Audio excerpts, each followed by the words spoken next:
boy, shit has really hit the fan, hasn't it? Okay, for those who are not in the know, I've been watching The Nostalgia Critic ever since I was a teeny little teenager, like 2008, let's say. My first review I ever saw of The Nostalgia Critic was the Tom and Jerry, the movie review. And I laughed my ass off back then because I never saw anything like that in terms of humor and production. So that got me into The Nostalgia Critic. After that, I watched Spoonie. Then I sort of kind of came to watch Angry Joe. I was introduced to Bennett the Sage through his Elf and Leader Bridge series. And you know, things went on from there. But most of the time, I watched The Nostalgia Critic. And I think I remember at the point when I saw him review The Secret of Nim 2, I made a response video debunking some of his points. And that is quite dated, to be honest. So that doesn't really count to the fault of things. People called me out.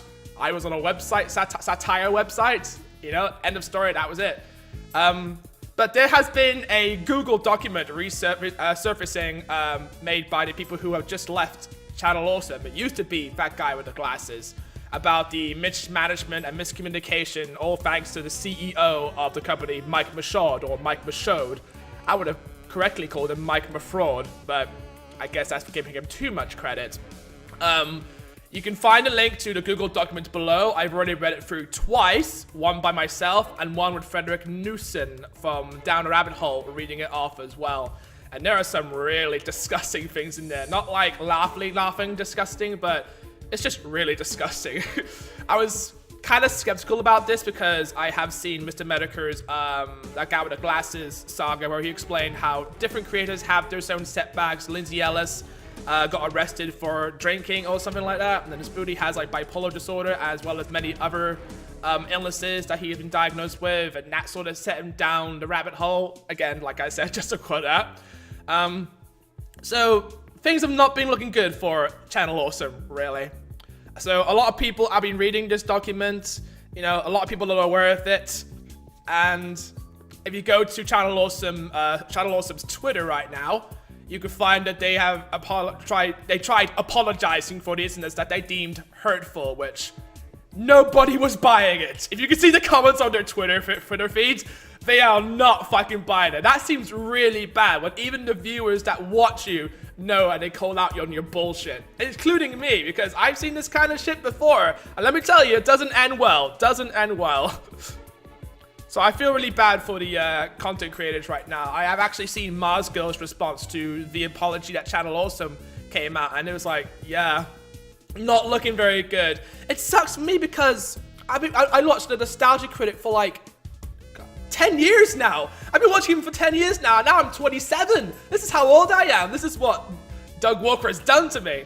I know Doug Walker doesn't own the Nostalgia Critic IP, the CEO does, so he is just, you know, doing his job. He might be a weird guy, according to some fan documents out there that claim he might be a weird individual, and Rob Walker is, you know, kind of a dick in regards to certain documents saying that, but, you know, it's really hard to believe in the document, but let's just go by what it's been saying. We just have yet for it to be confirmed.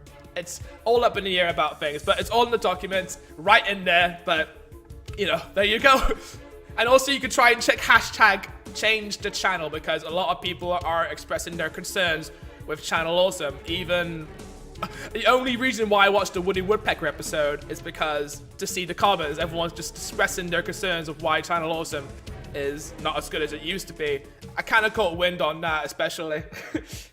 So it sucks for me because I'm a longtime fan of The Nostalgia Critic, and I watched him a lot, but it just sucks to see so much things and going on behind the scenes, and it's not boding very well for them. I don't know how they can recover from this, especially since they're losing subscribers off the board now. It's like the Fine Bros situation, man.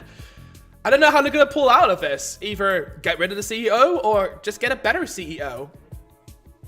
But again, blows me right here because I used to watch him, and I don't know if I can actually, you know, muster all of this thing that this document kind of contained. Again, I can't necessarily blame Doug Walker for this. He's just doing his job. But for me, as a viewer, I don't want to support this kind of thing, but I don't know what to say, really. I don't even know what to rant about, really. It's hard to start. I want to keep the video very short But I know I have to talk about this from my perspective because other people are talking about this right now. But everything I wanted to say, you can pretty much see in the Google document, or you can look at hashtags, change the channel on Twitter right now. Everyone is expressing concerns of it, even me included. So unless they wisen up and do their shit, I'm gonna unsubscribe from Channel Awesome for the time being. I'm really sorry that I have to say this after 10 years of watching them, but I think now it's time to do so. It's a sacrifice I'm willing to make. There are other content creators that really much deserve more of your subscription than Channel Awesome, really.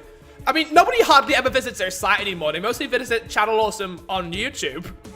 I mean, that's a place where people mostly go to watch their content anyway. Nobody goes to Vimeo anymore because, I don't even know why, because on Vimeo, you don't even have any ads, and there's no paid promotions in those. The video is much shorter without ad breaks, so whatever. People watch it more on YouTube for the paid promotions, I guess, and has more accessibility.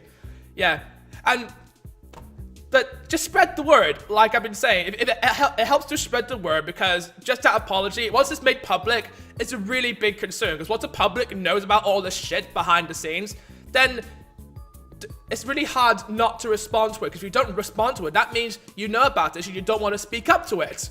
Just own to your mistakes instead of writing like a text apology saying, you know, blanket statements like, "We're sorry you feel that way. We're sorry."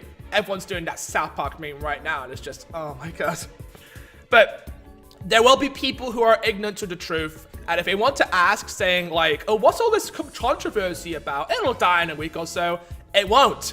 People will still be bringing it up to this day, and if you're blind to the fact that there's the truth out there, then don't be afraid. If you're, just educate them, show them the Google document, show them the other evidence that lies around the internet. They might be able to check it out, or they might be ignorant to the truth, or they don't want to see it. They just want to see Doug's videos, and that's it. And that's fine. You're allowed to be blind to the truth. But just remember this. If that stays on the internet, if this document stays on the internet, people will not forget it. It will stay on there, and we will all remember it from days to come. I will all remember that day. We'll be like, "Hey, remember the channel Awesome had a crappy CEO? Remember those days? Remember when Spoonie used to be good? Remember when Angry Joe took a day off, took vacation off just to make vlog reviews of Game of Thrones? Remember that bullshit?" Yeah, people make mistakes, but you know, they keep making mistakes. Hence why they had to put the whole document together to show them that you keep making mistakes and you don't owe up to them. So if people want to hear about it, if they start asking questions, show them, educate them. Don't be a dick about it saying, "Oh, you don't know, you're just an asshole." Just show them. Maybe they want to know the truth, maybe they don't, that's fine. I knew the truth kind of first off because I've seen Mr. Medicre's videos, and I'm sort of a bit skeptical about it because, you know, I've seen Channel Awesome for longer than I have to, and I kind of wanted to see more evidence surface of this because it's just like from 4chan and from other sources like Kiwi Farms. But now that is more definite, and we're not really certain about it yet, but it's right there. The proof is in the pudding, ladies and gentlemen. So there you go. Evidence is out there, and just tell everyone. Just tell everyone. I think it's for the better. Will they come back from this? I don't know if they can pull back from this, but if they actually do wisen up and Doug Walker or maybe Mike Michaud or Rob Walker actually put out a video explaining the situation and notes all of the issues in like a video, because in video form, it really does get the point out there because you're right in front of the camera, like I am right now. You're right in front of the camera. You can't hide. Your face is right on the camera. In text form, people could just call you out because text doesn't really like get the point across much better, especially when you're in the comment section. It's much better to just make a video about it. Like you did with Roger Ebert. You said farewell to Roger Ebert in video form. It can't be hard to do the same thing with the document again, couldn't it? I mean, that's all I have to say on that matter, but let's hope they wisen up because I really want to watch their content again, even though Doug Walker's videos are getting kind of stale now. It's just him, you know, doing the same shtick over and over again because, well, new things. He has 2 more actors, and he has a whole studio to film around it that apparently nobody else can use. So there you go. Let's hope they pull back from this. This is Zangorwarrior signing out. I'm gonna unsubscribe from them now. Farewell. If you fix this mess now, and I might consider resubscribing again. That depends if you don't That depends if people unsubscribe from down your 1 million subscriber mark. You might have to make that other video again. You might have to do another charity live stream. Who knows? Fucking sucks, man.